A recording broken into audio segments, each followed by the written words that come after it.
আসসালামু আলাইকুম। আমি আজকে স্যালমন ফিশের একটা রেসিপি শেয়ার করব।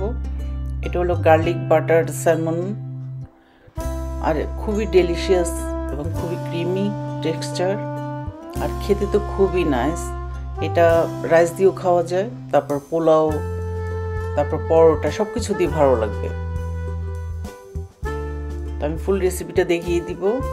আমার এখানে 4 পিস স্যালমন ফিশ প্যাকেটে নিয়ে এসেছিলাম, এনে এগুলোকে আমি ভিজিয়ে রাখছি অনেকক্ষণ পর্যন্ত।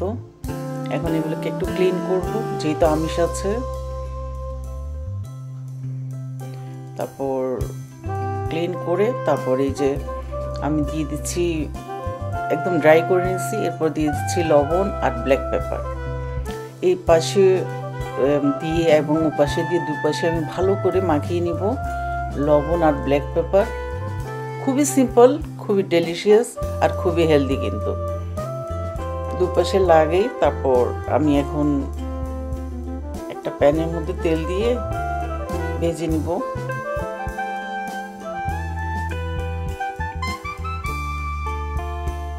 আমি অল্প একটু তেল দিয়ে ভেজে নিচ্ছি।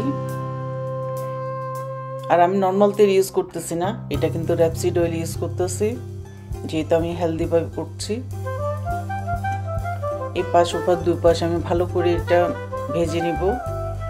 ভেজে নেওয়ার পর তারপর আমি তুলে নিব।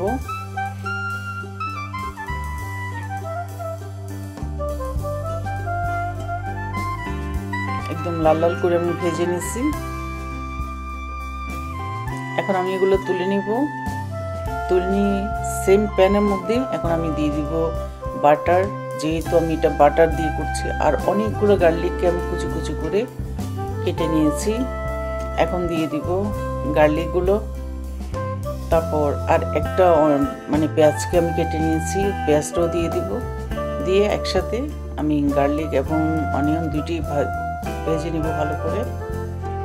যখন একদম সফট হয়ে আসবে তারপর এখানে দিয়ে দিব সামান্য একটু লবণ, তারপর দিয়ে দিব একটু ব্ল্যাক পেপার, আর দিয়ে দিব কিছু টমেটোকে, চেরি টমেটো দিচ্ছি, টমেটোকে দুভাগ করে নিয়েছি। টমেটোগুলো দিয়ে দিব। টমেটোগুলো দিয়ে একটু নাড়াচাড়া দিয়ে এরপর দিয়ে দিব এখানে দেওয়ার জন্য আমি কিছু স্প্যানিশ, এটা হলো পুঁই শাকের জাস্ট আগাটা, ওগুলো আমাদের এখানে পাওয়া যায়, বেবি স্প্যানিশ বলে। তো ওগুলোকে আমি ধুয়ে নিয়ে নিয়েছি, বাস ওগুলো দিয়ে দিচ্ছি। আর এগুলো দেওয়ার সাথে সাথে একদম সফট হয়ে যায়। একটু নাড়াচাড়া দিয়ে বাস এখন আমি দিয়ে দিব এখানে ডাবল ক্রিম।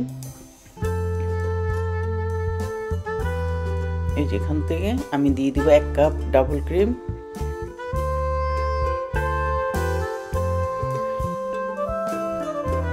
দিয়ে একটু নেড়ে নিব। যখন ভালো করে ফুটে আসবে, একটু সফট হয়ে আসবে সব কিছু, তখন দিয়ে দিব মাছগুলা, ফ্রাই করা মাছগুলো দিয়ে দিব। দিয়ে এপাশে 2 মিনিট, ওপাশে 2 মিনিট রাখবো।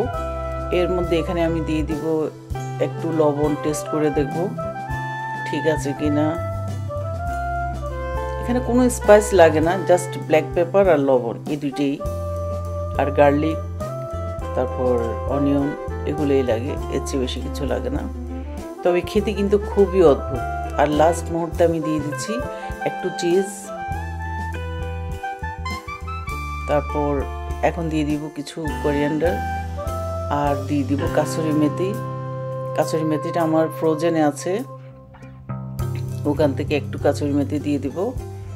দিয়ে বাস আমি নামাই নিব। আমার রান্নাটা কমপ্লিট হয়ে গেছে। এটা খেতে এত মজা, আপনারা অবশ্যই একবার হলেও ট্রাই করে দেখবেন। ভীষণ মজার একটা রেসিপি। একটা প্লেটে আমি সার্ভ করে নিচ্ছি, কারণ আমাদের রাতে আজকে ডিনার আমরা ফিশ দিয়ে পরোটা দিয়ে খাবো। বাসায় যেটা থাকে ওইটা দিয়ে আপনি খেতে পারবেন, রাইস বলেন, পোলাও বলেন, সব কিছু দিয়ে মজা লাগে। কারণ রেসিপিটাই হলো অনেক মজাদার। আশা করছি ভিডিওটা ভালো লাগবে। ভালো লাগলে অবশ্যই লাইক করবেন, শেয়ার করবেন। আমার চ্যানেলকে সাবস্ক্রাইব করবেন এবং আমার ফেসবুক পেজকে লাইক করবেন। আজকে পর্যন্তই, নেক্সট ভিডিও দেখার আমন্ত্রণ রইল। আল্লাহ হাফিজ।